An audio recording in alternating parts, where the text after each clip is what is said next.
In this video, we are learning how to make slides simple and elegant in PowerPoint.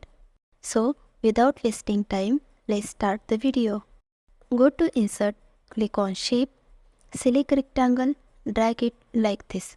Go back to Insert, click on Shape, select this shape, drag it like this. Drag the yellow point to the right side. First select Rectangle, then select this shape. Go to Merge Shape and select Fragment. Duplicate the shape using Ctrl D. Select both. Go to Merge Shape and select Subtract. Duplicate the shape again using Ctrl D.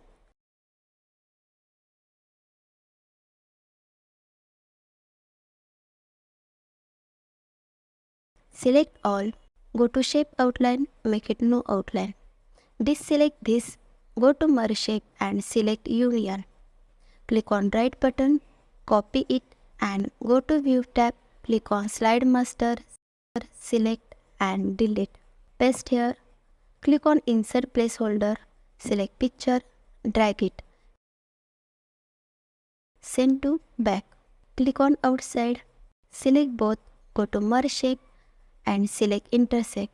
Click on Slide Master and close the master view. Click on New Slide, select this blank slide. Click icon to add picture. Here I have downloaded picture from Google. Select and insert it. Go to first slide, cut using Ctrl X. Go to second slide and paste here. Go to Format, go to Shape Fill and change the color using Eyedropper. Whatever PPT you are creating, highlight the information here. Select this shape, go to Animation tab, apply Split Animation. Also increase the duration size.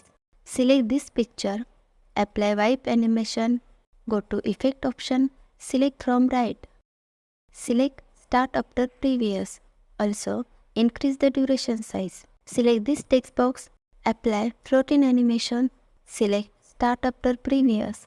Also increase the duration size. Select and click on Animation Painter and apply on this text box. And also increase the duration size. Select this, apply Fly in Animation, go to Effect option, select from right. Select Start After Previous, also increase the duration size. Now click on Slideshow. So, see friends, how simple and elegant our animation looks. If you like the video, please like it and subscribe to the channel and share with your friends. Thank you.